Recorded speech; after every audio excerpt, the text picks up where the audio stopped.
Hello, World Civ students. This is your fourth module for Iran, as we finished up Nigeria, then did 1, 2, and 3 for Iran. And this will be our last one for Iran. On Monday, we'll have a review module in which we cover just some helpful hints for Nigeria and Iran for the test that we'll do on the 31st. So pay attention for any emails on Monday that we'll give out to everybody. That will then just say, okay, we are going to be dismissed officially until May 1st, and so what do we do for this class? And just as a reminder. And then,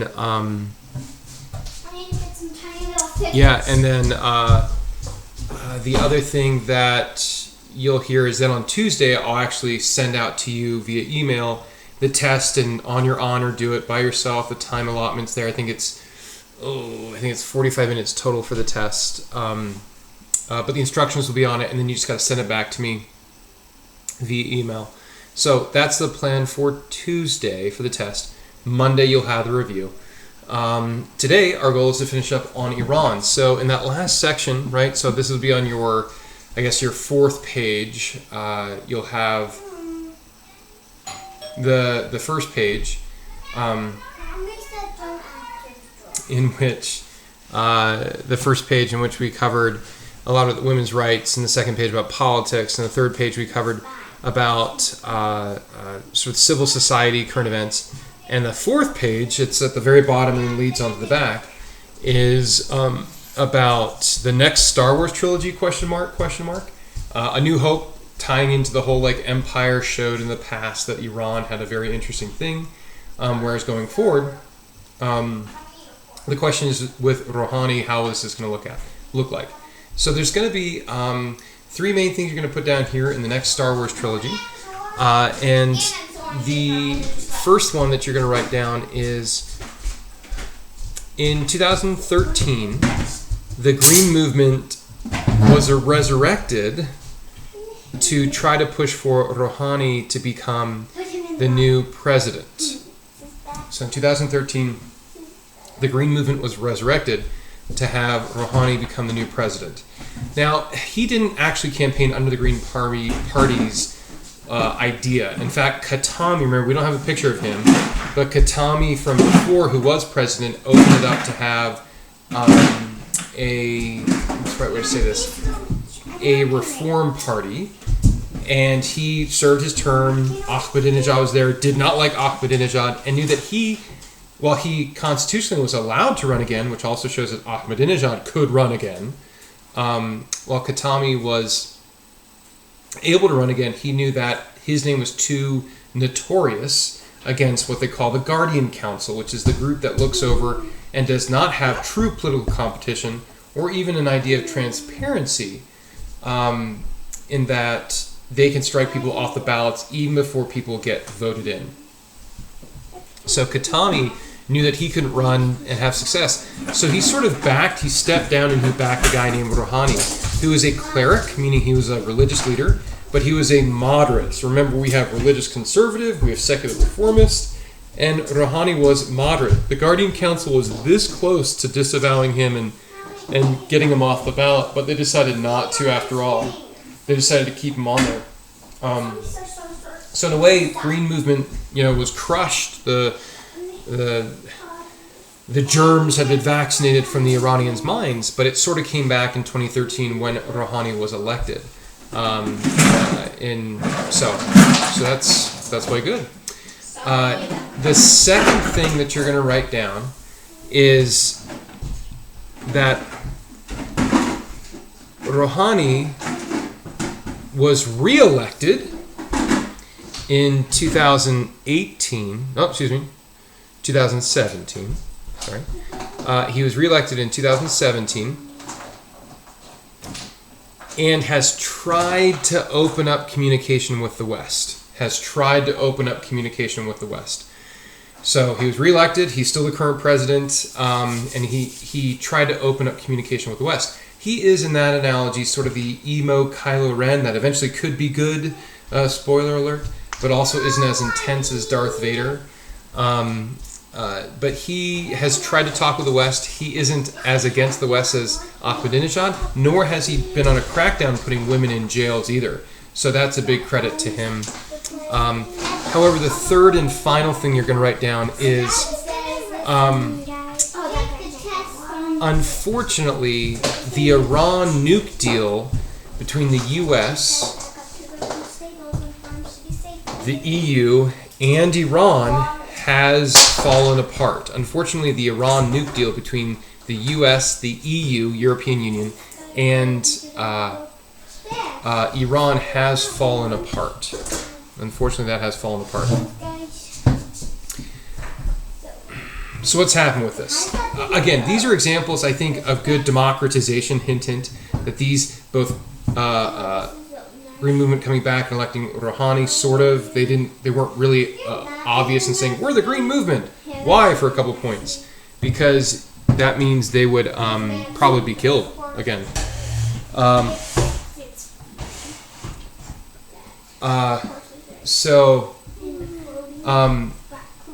That happened. That's a good thing. Them opening up talks with the West is a good thing. However, the nuke deal did sort of dissolve. Iran's economics were getting hurt so bad that when Ahmadinejad left, the Ayatollah sort of gave permission to Rouhani to come up with a nuke deal, promising for about 10 years they would not be enriching uranium or plutonium, in an act of goodwill as long as the US and EU would lower sanctions on Iran so that they wouldn't starve, more or less. President Obama, as one of his last acts of office, the State Department arranged this with Iran, and they did that. And many people were like, how dare you negotiate with potential terrorists, even though Iran isn't a terrorist state? How dare you do that? And a lot of people were upset. President Trump came in office, and his staff and his department said, we don't want to really honor this as much, but we sort of will. Then a couple things happened. Iran, I got to be completely honest, probably wasn't doing their due diligence in their or their part of the treaty. The U.S. may have had off in international seas some of our own ships close to Iran's borders. They were taken per Geneva Accords, totally fine, as prisoners of war for a short time because the U.S. ships may have violated international law by being too close to their borders. That increased tensions with us, and also turns out that whenever the negotiation said, whenever we wanted to have a UN inspector or anything like that there, they need to oblige and make sure it happens. They didn't. They repeatedly didn't. So President Trump was like too much straw on the camel's back and said, we're out, we're done. The EU was like, we're not far behind you. The EU still technically has a nuke deal with Iran, but it's barely there, saying that we're not going to sanction you as much and give you taxes against your oil. But the U.S. is out of that and has sort of reinstated sanctions. So that's a big thing for the U.S. and the EU and Iran when it came to oil. I'm trying to think of any other things to know about that. But them trying to reach out and have negotiations from Rouhani himself is an example of democratization because they're increasing it a bit. Yay. As a side note, the Ayatollah said, you shall never speak with the West again. It was trying to think of the right analogy of if you have two families that hate each other, but your lawnmower breaks, you would send your young little daughter out there for the neighbors to say, go get the lawnmower from the neighbors, but never talk to them again. That's sort of the analogy here. They were dying economically. They needed sanctions to be lifted. Rouhani, being the moderate Kylo Ren type guy, he's the president, but not the real head of the country. The Ayatollah is.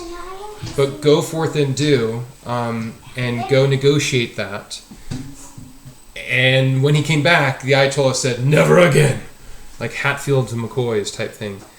So that's a good example of democratization because Rouhani wanted to do it, but also sort of bad because the Ayatollah said don't do it again. And also bad for Iran because they sort of broke their own agreement too.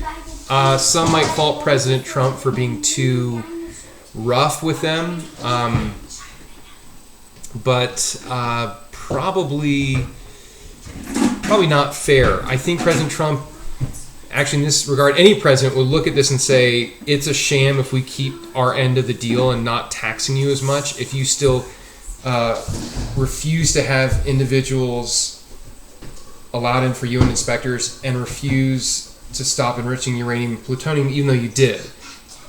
You can't say it's cancer research, or we're trying to create the Hulk, or whatever. You can't say those things and still think we're going to keep our end of the bargain. So the sanctions from the U.S. are still put on. There you go. That is good information for how they've increased in democracy and decreased in democracy. We'll get to more of that on Monday. Hint, hint, hint, hint, hint, for the review module. So that's all I have. I think my daughter, Natalie, wanted to give you all a reminder of something. You may have heard my lovely kids in the background there. They also are just as excited about Iran as you are. And I know that you all might be watching other teachers and having YouTube modules, but I hope that you have your loyalties in the right place. In fact, my daughter's going to all remind you to do something. Hi! Okay, what are you going to remind her to do? Click the subscribe button. And don't forget to share. What? Oh, okay, we'll share it too. Okay, and if that's not... I made a cool experiment with foam floating in the bathtub. Not really related to Iran, but that's okay. And our last one here, last reminder, Lottie, do you have any... Hey, Lottie, you're missing some teeth. Funny ears. I lost my 2 front teeth. Okay, so just like Iran lost their democracy with the Green Movement crushing and with Ahmadinejad putting women in jails. Great analogy. Okay, thank you, girlies. And I have my one son to also remind you to do something. If you ever get chased by a goblin shark, get out of the water. Again, not necessarily pertinent to Iran, but I think what you're trying to say is for U.S. coast ships off of the coast of Iran not to get too close, or else you're going to be captured as a prisoner of war. Got it. All right, have a good one. We'll see ya.